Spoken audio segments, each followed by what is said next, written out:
Excellencies, dear friends, I would like to thank the co-chairs, Her Excellency Minister Kaag of the Kingdom of the Netherlands and His Excellency Minister Rodriguez of Costa Rica for their kind invitation today. I would also like to congratulate both ministers for their leadership on climate action and commitment to the NDC Partnership community. Even in these trying times, you continue to push the envelope and put your energy in mobilizing and providing support to the members of the partnership and beyond. I'm also happy to know that we have a strong climate champion at the head of the GF as Minister Rodriguez assumes his new role. We look forward to working with you closely, Minister. As we speak, the COVID-19 pandemic continues to ravage communities around the globe. For the most vulnerable among us, the health crisis is compounded by extraordinary hardships. For example, ethnic minorities, women and children are once again shouldering an unfair share of the burden. We know that the returning to the pre-pandemic status quo is neither desirable nor possible. We must do much better. The delay of COP26 does not and must not mean delayed climate action. I can assure you that climate change remains at the top of our agenda at the United Nations.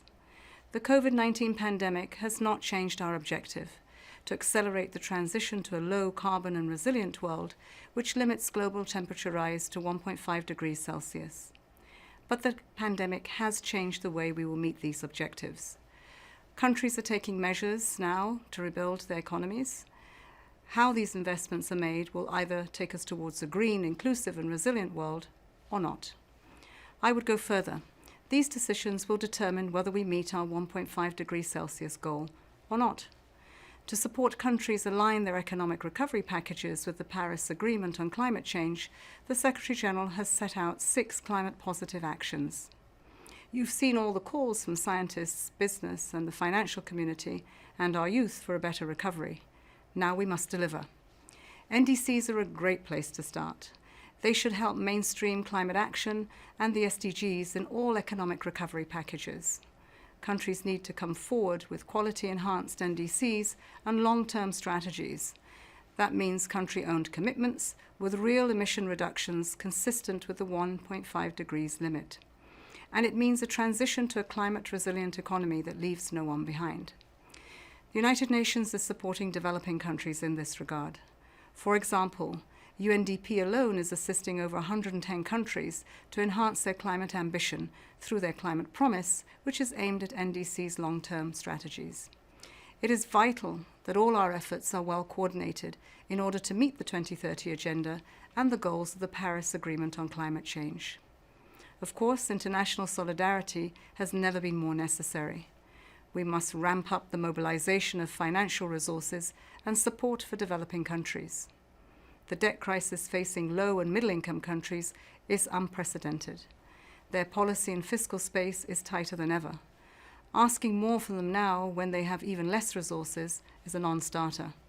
However, with the right partnerships and political will, we can accelerate economic recovery, climate action and sustainable development all at once. Because in truth, none can be achieved without the others. This is why the work of the NDC Partnership is so important and why I couldn't miss this occasion to voice my support and appreciation to the co-chairs and to Pablo and his team. Finally, I wanted to conclude by stressing the importance of keeping the momentum going in 2020 and all the way to COP26 in Glasgow. The most tangible way to do this is by demonstrating clear progress on the implementation of NDCs and by submitting new and enhanced NDCs and long-term strategies well ahead of COP26. The Chilean and the UK, in partnership with Italy COP presidencies, have shown great leadership despite the extraordinary circumstances, but they need our full mobilization. I know they can count on all of you and on the UN to support them. Thank you.